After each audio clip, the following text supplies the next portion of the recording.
Well guys, this is where my real estate portfolio all began. What's up guys, it's McKeown back again with another video this week, and this week we are out and about driving around the entire Dallas-Fort Worth Metroplex to give you an idea of just what investment properties look like and what my portfolio used to look like and what it looks like now. Well, in the summer of 2017, it all began right here, and I'm actually outside of a house that I never purchased. I didn't own, but if you look up beyond this tree itself, there is a tiny little window over there, and that is a dining room.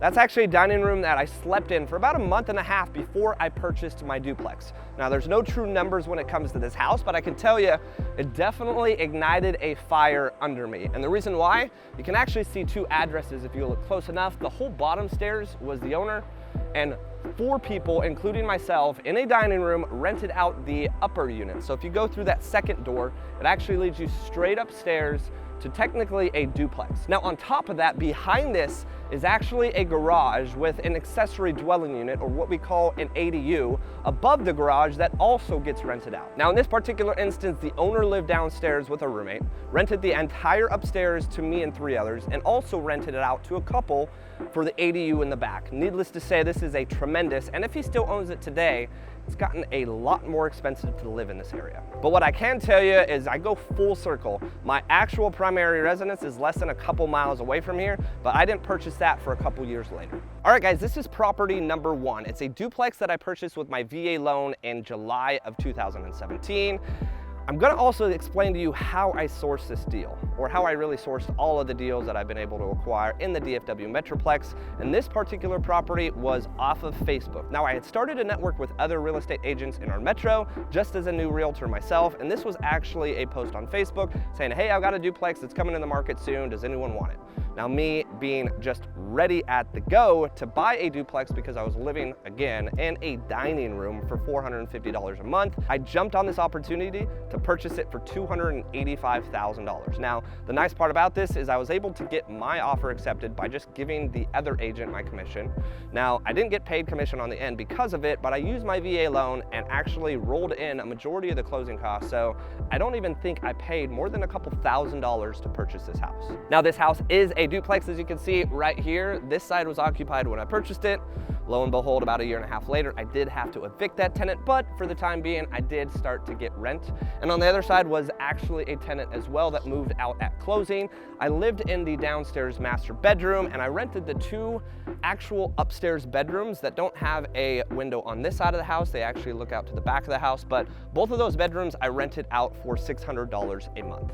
Now, because I purchased this kind of before the Dallas-Fort Worth Metroplex took off, my mortgage was only $1,800 a month. Now, I can tell you, this side right here was paying me $1,400 a month. So for me and my side only, I only had to cover about $400 a month. And with the fact that I had 2 roommates paying me $1,200 a month, you can do the quick math there, guys. I was making actually $800 each month while owning this property. Now, it is a property that was built in the early 1980s, so there was some issues with the property that I kind of just incurred by purchasing it, and I decided to kind of update stuff while I was living there. But needless to say, it was a cash flowing property for many years to come, especially when I moved out of that side and I actually started renting that side out for $1,600 a month. So again, $1,400 on this side and $1,600 on that side. I was pulling in about $3,000 a month, and again, mortgage was only $1,800. Now, the reason why the mortgage was so low is because the property values hadn't skyrocketed necessarily yet in the Dallas-Fort Worth Metro.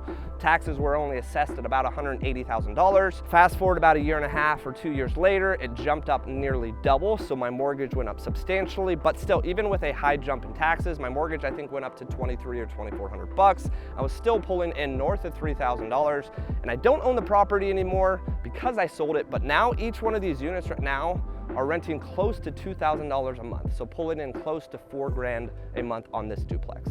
So once again, guys, numbers here real quick. $285,000 purchase with really no down payment or any money required to purchase the property.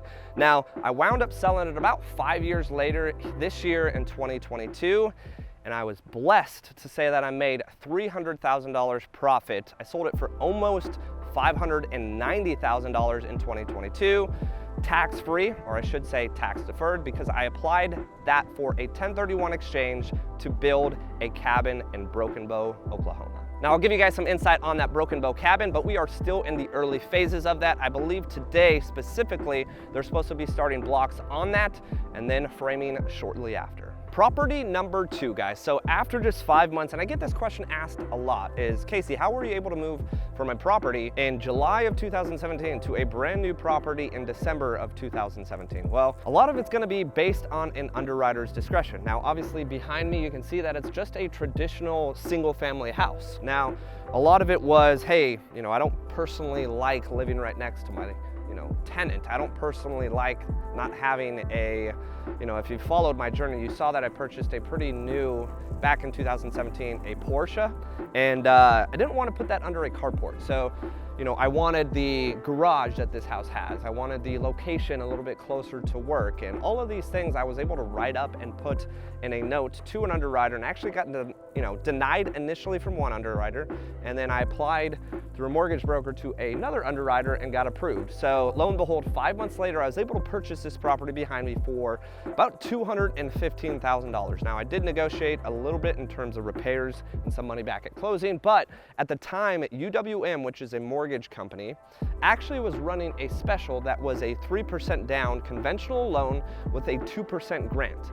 So comparatively, this house behind me only being my second property, it was the property that had the highest mortgage payment. Now UWM, which is a mortgage company, was running a special, or kind of something that I've seen once and I've not seen again. They had a 3% down conventional loan with a 2% grant. When you usually are given money or given an opportunity to really have what we call free money, they've got to get it back one way or another. Now, in this case, it was unfortunately in my mortgage interest payment at about 4.75 when my duplex that I had purchased about 5 months before that was in the low 3s. But again, being a high school teacher at the time and not really having any side income yet, real estate was kind of starting to take off, but I love the idea of being able to get into this property behind me for just 1% down. Now this is actually a property over the next year and a half that, I should say 2 years, I was spending most of my extra income remodeling the interior of this house. Now, while I was doing that, I lived in the master bedroom. I also ran most of my real estate business out of that bedroom, but I rented out the 2 other bedrooms as well. Now you can see this window right here, that's one of the bedrooms, and then there's also a bedroom right beside that. Actually, I kind of cycled through a handful of roommates. Initially, it was $800 per room, so I was pulling in $1,600. And then at one point, I actually rented it out to one roommate, renting out both rooms for $1,200. It was a little nicer having just one roommate versus 2 roommates, but that's a story in itself altogether. Needless to say, I had to kick that guy out shortly after. And then I kind of just lived there by myself for the remainder of the time while I was remodeling. Now, spent about $35,000 to $50,000, depending on if you want to include getting screwed over by contractors, but all in all, I wound up selling this house for about $350,000, about 3.5 years after owning it. So quick numbers for you guys here, $215,000 purchase, about $35,000 in rehab, maybe upwards of $50,000 if you include the money that a contractor stole at me. And then about 2 years after living in it, I rented it out for a significant amount of profit and cash flow to a tenant for 18 months, and then turned around and sold it for $350,000. The total return on this in terms of at closing, and because I lived there for 2 years as well, it was completely tax-free, not tax deferred using a 1031 exchange, but completely tax-free, was just at 6 figures at $100,000 profit. Property number 3, guys. Now, if you're following along here, I went from a VA loan duplex to a single family primary residence putting 1% down to now what I have behind me. This is my 4-plex, or I should say 7 months ago, as of 7 months ago, it was my 4-plex. I no longer own it. I actually sold it to one of my good friends and clients, which I'll get into here in a second, but I moved into one of the units here. I had moved from basically an 1,800, 1,900 square foot home of my own to a 700 square foot, 2-bedroom, 4-plex unit. When I talk about sacrifice, when I talk about people wanting to really invest in their future, there's gonna come a lot that you're gonna have to put on the line in order to further your potential gain in the long run. So for me, I knew it wasn't ideal living in this particular area of town. It was a rougher part of town. It's in South Irving, much rougher than the other area of my single family house, which was in a decent neighborhood of Farmers Branch and Carrollton. But again, when something makes sense, it makes sense. So I actually had someone reach out to me via BRRRR. If you're not familiar with BRRRR, you probably are not subscribed for real estate investing because it's the largest real estate forum, I believe, on the internet in terms of just knowledge and expertise. It's really where all of this began for me. But he reached out to me, said, hey, I want to sell my fourplex. I was like, well, what do you want to sell it for? Started talking with him and realized number-wise it made more sense for me to actually buy it. So one thing you guys got to look at when you're purchasing investment property. So this particular property, the rents were low. 2 of the 4 units had actually been renovated and then the other 2 hadn't. But I saw some major opportunity here for the long run. So the roof that you actually see on this property was a roof that got installed while I had it under contract, and also on top of that, the foundation, that's something that I wound up negotiating with the seller that reached out to me via BRRRR. I negotiated a new roof, I negotiated all new foundation from a retail company with a warranty, and then I actually had one of my plumbers redo all the plumbing. So in terms of, CapEx, we're talking roof, all new plumbing, all new foundation, 2 of the 4 units were updated. I mean, we're talking a significant amount of work here that I'm not going to have to do moving forward. Now, after I started owning it, I actually went into one of the units, which is this far right unit, and I went ahead and remodeled that as well. By remodeling it as well, I added dishwasher, washer, and dryer. And obviously, if I wanted to live here, I'm not saying I'm spoiled by any means, but I obviously wanted a dishwasher, a washer, and a dryer, so I added that to the back left unit. So if you add a dishwasher, if you add a washer and dryer, if you update the unit, obviously you're gonna be able to get a little bit more in rent. So over the course of about, I think it was September 2019 to December of 2021 when I sold it, so a little over 2 years. I did updating across the board just periodically when tenants moved out, but it was always a tremendously cash flowing property because, again, I used my VA loan, no mortgage insurance on your VA loan, and I had an interest rate ridiculously low on this at 2.25%, which is really why I just thought I would never sell this property. So numbers wise, I purchased this property for $335,000. At the time, I knew there was upside in rent. I knew there was also upside in just being able to remodel and kind of update the units, add washer and dryer, so on and so forth, and just kick that rent up a little bit. And I also knew multifamilies were becoming more and more difficult to get in the DFW Metroplex. Now, yes, I did put a little bit of money in this. I think I put about $15,000 to $20,000 out of pocket over the course of that 2 years. I think one of the HVACs actually went out too. So all in all, I'm probably in this for north of $350,000.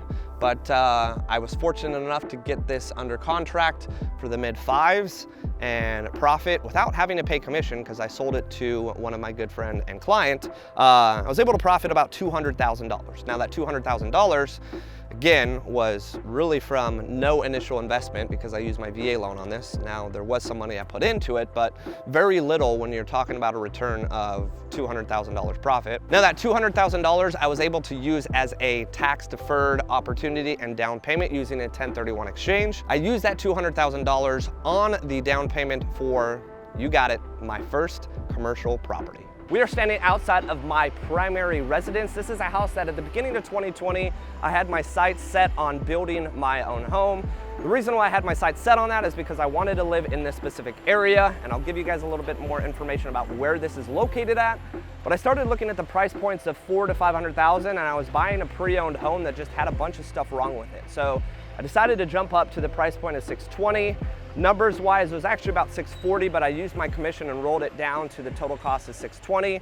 Now this particular house, yes, it required the first down payment out of any of the homes that I've purchased so far, but when it comes to my mortgage, I don't pay it. Now you guys may be wondering why exactly I don't pay my mortgage on this particular property, and I'm gonna give you guys the reason why. Now this particular house I built from the ground up, meaning I met with an architect, I designed the layout, I had something in mind, and this is what I had in mind. So inside this front door, or what looks to be like a front door, is actually not a front door. This is actually an Airbnb, and now we are in July of 2022, so I'm coming up just about 2 years on this particular Airbnb being rented out. And I can tell you, The average is about $2,000 a month, and when you're looking at a mortgage of about $3,300, let's say 30-year mortgage at the low 2% interest rate, I'm only looking at about maybe $1,200 to $1,300 more to pay on my mortgage after this is included. Now, I'm not gonna walk you through this entire house itself. I wanted to give you an idea of what the Airbnb looked like. That is custom. It is something that I met with an architect once again and designed on my own. Now, I have 2 bedrooms upstairs. One's an office. If I truly wanted to rent out, I could. And then also a bedroom that at one point I was renting out for north of $1,400. So if you combine the Airbnb of $2,000 and the roommate of $1,400, combining total of $3,400, it covers my $3,300 and some change mortgage. Now, yes, I did put a 20% down payment on this house. That was a lot of the money that I accrued, or I guess positive money that I accrued in 2020. That 20% down did lower my mortgage and allowed me to have that $3,300 and some change cost. But at the end of the day, if I didn't want to put necessarily as much down, I do have that extra bedroom. Let's say if I wanted to rent out that office space, or if I just truly wanted to build this house out and have that actually be a bedroom, I could probably get another $1,100 to $1,200 from that room alone, which would help offset the cost of the mortgage. Let's say if I put 3% down or 0% down using my VA loan. Welcome to my first and only BRRRR method home. So right behind me is a house in Ennis, Texas. This was a property that kind of took, to be honest with you, almost a year to close on. Now, the story there was I was actually connected with an individual who needed to sell this home. Her brother unfortunately passed away, and the other 4 siblings inherited this property.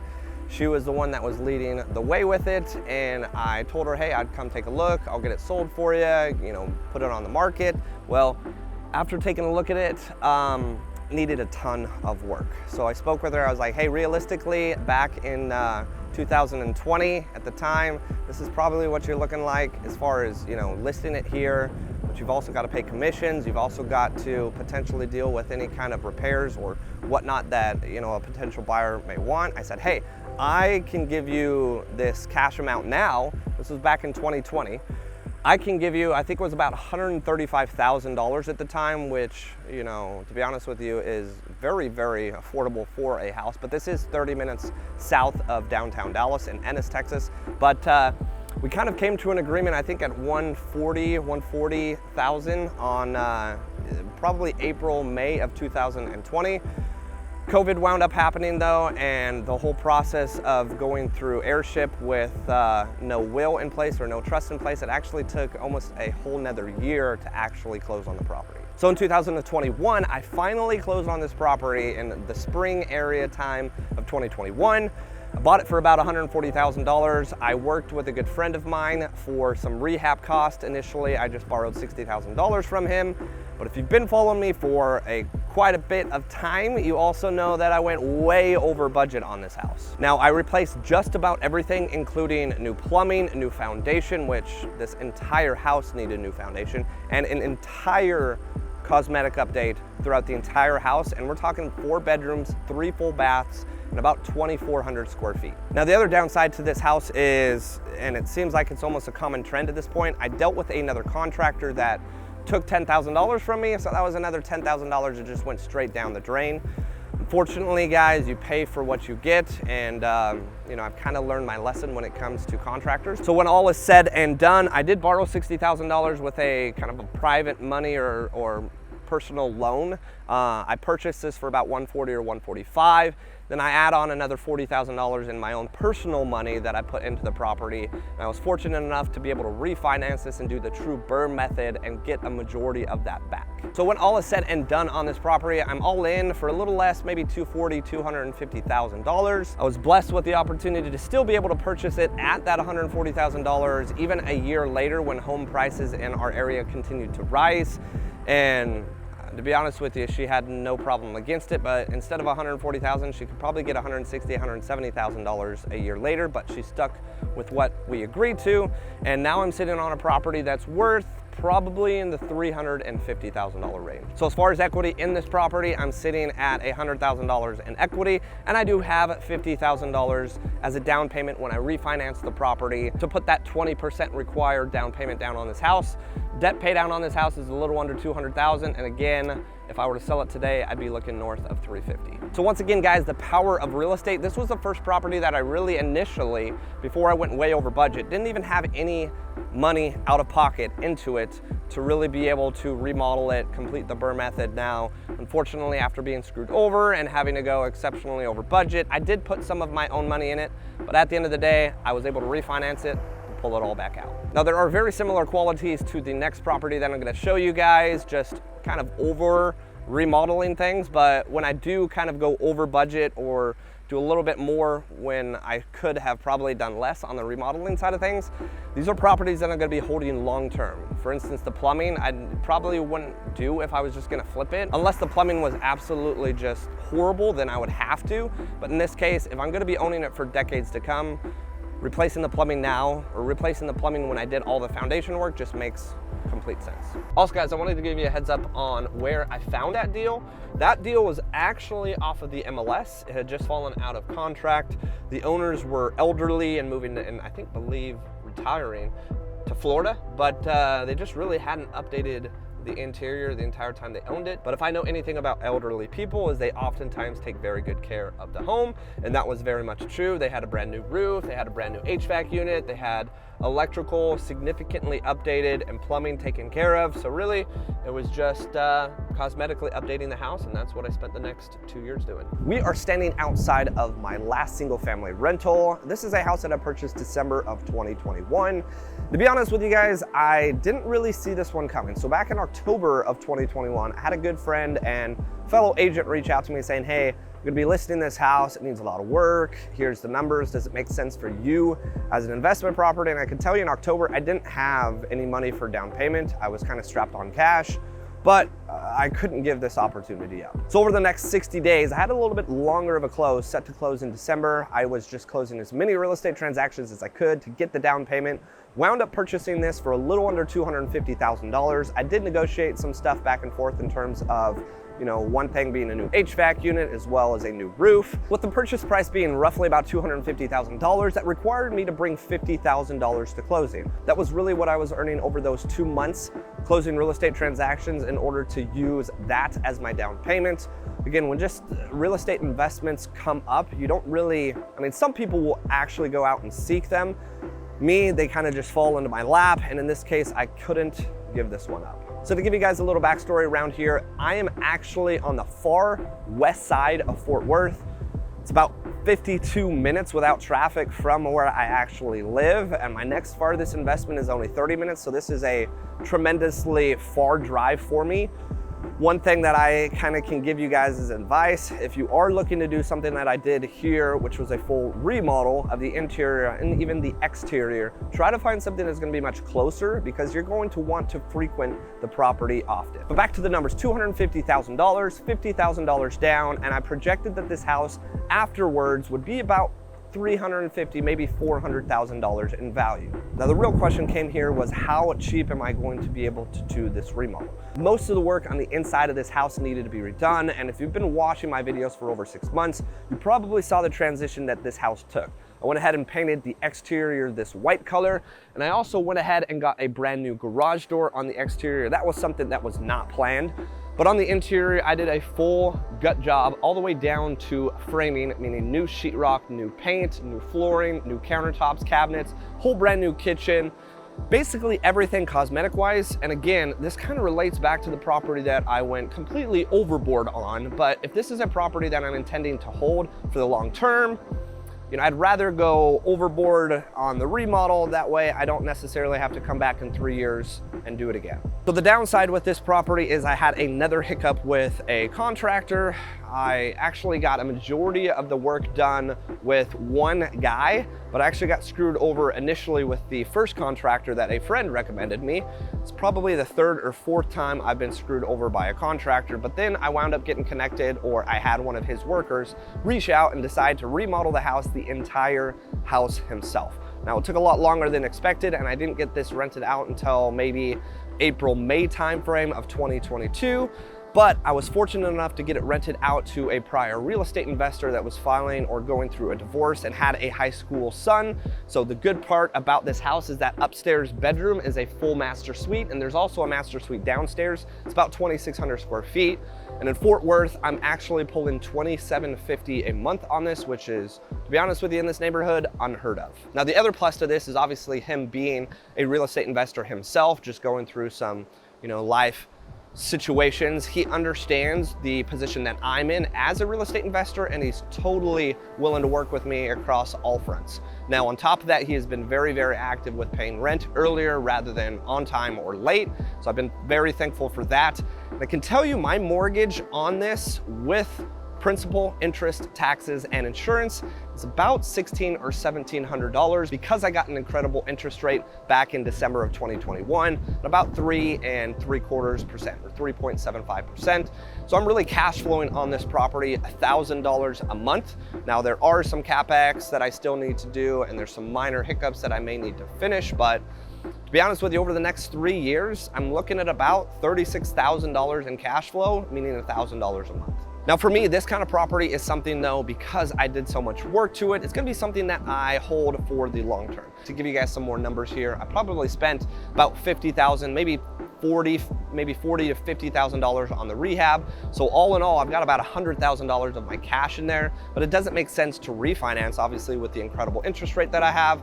And I'm not planning to sell this anytime soon, unless just, something goes wrong or I need the cash. What would be nice is to be able to pass this down to a child of mine and have them, whether or not start off as a landlord at 18 years old and kind of learn the ropes of real estate investing, or just take this property when it's paid off, sell it, and upgrade to a much larger investment. Well guys, this is officially KMAC HQ, or KMAC Realty Group's headquarters. It's been a little bit of change in terms of the direction I'm heading with the team, but when it comes to the numbers, and I've got to write all this stuff down because there was a lot of negotiating back and forth. This was originally listed as a 4-unit commercial office space.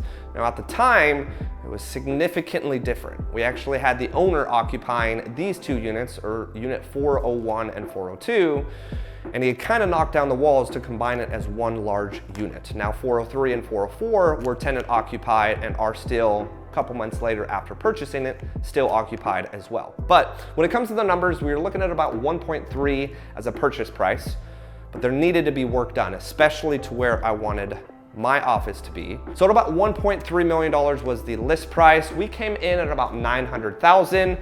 Obviously, that's a significantly low price, but had been on the market for quite some time. Now, I knew the story of the individual owner. The individual owner was an attorney looking to move to Arizona to retire.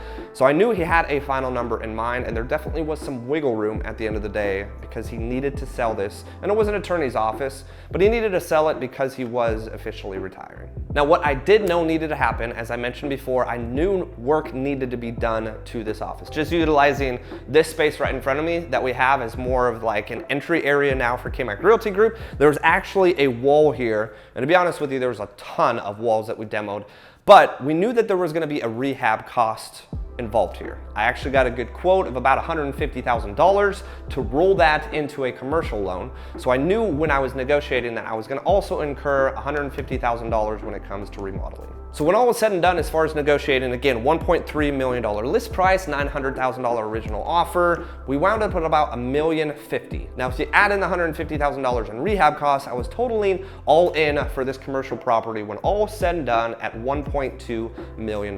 Now, the beauty with this commercial loan is the fact that I only had to put 20% down on the actual purchase price. The purchase price before the rehab costs. So if we're talking numbers, I only had to put about $250,000 down, $225,000 to $250,000 down, because I wasn't putting any money down on that $150,000 worth of rehab. So where did I get that $250,000? Because again, commercial properties aren't something that you're just going to jump into the deep end and purchase as your first investment property. I tell people to get into an investment property and allow it to snowball. So I had a property in Irving, Texas. It was a 4-unit residential fourplex. I honestly never thought I would sell it because it was at such a low interest rate, but I had grown so frustrated with the city of Irving, because of the requirements that they had. And this may sound stupid, but I'll tell you, after continuously getting fined $1,000, $1,000, $1,000, and having to constantly go on Zoom calls to speak with an attorney or someone at the local city, it just got so tiring that you know what? I've got a client that wants to purchase something like this, so I said, screw it. Let's go ahead and sell it.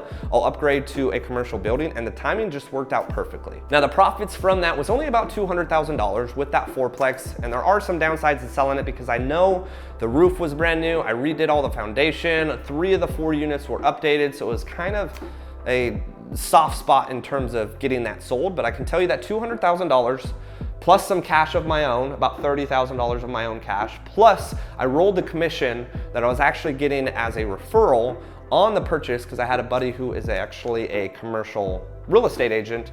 I rolled that into my closing costs as well. So if you combine the 1031 exchange tax deferred down payment of $200,000 for my fourplex, as well as about 30 grand out of pocket, plus my commission rolled in, that's the total down payment that allowed me to buy this property for about $1.2 million. Now, the big thing is appraisal. The appraisal actually came back at about $1.35 million. So by remodeling this place, I gained $150,000 in equity, plus I have a much lower debt pay down on the loan. There are some pros and cons when it comes to construction or commercial loans. It's a 20-year note rather than a 30-year note, so my mortgage is gonna be substantially higher, meaning less cash flow, but I'm also paying down the note much quicker because, again, it's 20-year versus a 30-year. Now, also with the change in kind of direction I'm going with my real estate group, initially I wanted to bring in agents to my team and allow my agents to help me afford the mortgage on this building. Obviously, I have 2 other tenants that are paying about $2,200, $2,300 on each unit, so I'm really pulling in $4,600 between those 2 units. But KMAC Realty Group is also paying KMAC Rentals, obviously, rent here as well. My intention was to bring those agents in and allow the money that I make off of them to pay my mortgage here. Well, I've had a disbanding of my team, so I'm actually going to utilize my videographer and editor and this filming studio to allow all of the agents in my brokerage, which as of right now, I believe there's about 170 of us locally in the Dallas-Fort Worth area. Now, not all of them are going to use my videographer and editor, but I'm going to use this as an opportunity to leverage both of those individuals to create content for my agents, as well as allow them to use my transaction coordinator as an additional source of income that will help pay my mortgage. And also all of the agents in my brokerage that want to utilize my office, it'll be just $100 a month, $100 a month for full usage from 9 to 5. Obviously, the videographer and editor and transaction coordinator will be an additional cost, but all of that combined will definitely help towards paying the mortgage here. And I'm not going to rely on agents on my team having to close deals to cover the cost of this building. So if we're talking commercial buildings such as this that I am standing in, tremendous cash flow is not going to be necessarily your forte. This 4-unit office space cash flows far less than my 4-unit residential fourplex that I sold for it, but I can tell you my residential fourplex only had a loan value of about $280,000. My loan value on this, or what I'm paying down, is at about $800,000 on this property. So a much higher mortgage, but let's say I pay it off completely in 20 years, and let's say just a little bit of appreciation happens. I'm gonna be looking at probably close to $1.5 to $2 million owned in real estate, versus if I had just kept and paid off that fourplex for 30 years, I would have probably only had about $500,000 in real estate owned. So once again, guys, leverage is huge in real estate. Obviously, I've taken advantage of the opportunity to scale up from a fourplex residentially to a fourplex office space, and it's going to help me tremendously down the road as far as growth and potentially even further growth with my real estate brokerage on a national level. And the last and current investment that I'm working on, technically financially, for the most part, it's already finished outside of furnishing it, but it's my Broken Bow, Oklahoma cabin. Now, the real question is, how was I able to build a luxury Broken Bow cabin, which I'll give you guys the numbers here in just a second, but I took that $300,000 that I made off my very, very first investment all the way back to my duplex that I sold actually earlier this year. I made $300,000 on that, did a 1031 exchange, and applied that as my down payment towards a construction loan / commercial loan to build a luxury cabin. Now the numbers here are gonna be a little bit skewed. The reason being is because I don't have it built, right? I don't have it built, I don't have it running, I don't have it generating income for me. But I can tell you all of my properties prior to this were in the state of Texas. And if you don't know about Texas, Texas has very high property taxes. We have high property taxes because we don't have any state income tax. Now, with state income tax, saves you a substantial amount of money, but I decided to go a little bit further outside of my local market for kind of a destinational place for me to take the dogs to, take my company to, and just have as a nice getaway place. Now the numbers here are $1,071,000 is the total cost for the cabin. Now how I worked it, because I didn't own the land and I certainly didn't own the builder, I had to combine, or what we call a construction loan, where I combined the purchase of the lot, which was $196,000, with the purchase of the build, which was $875,000, for a total of, again, $1,071,000. So at $1,071,000, I put about $300,000 down. So with me putting $300,000 down as a 1031 exchange, as a tax deferred down payment on this, my loan actually is roughly about $775,000. Now the good news is when you do a construction loan, they do an appraisal. Obviously they do an appraisal and the house isn't really built, so they have to be quite conservative. Once they appraised my cabin, they did a conservative valuation of $1.3 million. That means just having purchased it for $1,071,000, a couple months later when I actually closed on the property, I technically made north of $200,000 in just closing on the property. Now again, this is a very conservative appraisal. I guarantee you if I actually had the cabin finished and had an appraiser come out and appraise the property, we're probably looking north of $1.4 to $1.5 million for this cabin. Now to go back and give you guys full circle here, again, I purchased my duplex in 2017 for no money down. I used my VA loan. I lived in it, I rented out the rooms. I never technically paid any money out of pocket to pay that mortgage, and I just relied on appreciation and debt pay down from my tenants. I applied that $300,000 profit to this cabin for a loan payoff of about $775,000, and I can tell you, when it does get completed, I could probably sell it again for 1.5. So we're talking about an investment in 6 years that has really made me north of $700,000. One investment, guys. Now I may be a little bit biased towards this investment, and I'm excited to be able to give you guys a ton of updates as it continues to be built, but this is the first investment outside of my primary residence that I'm living in now that I'm actually going to be able to enjoy. Now yes, I did purchase these other properties and I lived in them, but I knew that they were going to be investment properties. This is obviously an investment property, but I'm going to be able to take my dogs as well as my colleagues as well as my friends and future family up here for decades to come. I know this was a ton of numbers to throw at you guys, but I did get a comment, and I definitely agreed with that comment, that a lot of what I do and have been doing with my videos is just kind of telling you about my properties and telling you about the numbers, but actually not walking you through or actually physically showing you the properties. So I wanted to walk through in one full video every single one of my properties, past and present, and also give you the numbers and where I was able to find it. And also, this commercial building, guys, it was on the MLS. It had been sitting here for over a year, but again, at a purchase price of 1.3, I was able to get under the initial purchase price at 1.2, and that included $150,000 in rehab cost. So if you've made it this far, guys, I really do appreciate it. Make sure to like and subscribe. It really does help, and stay tuned for the next video.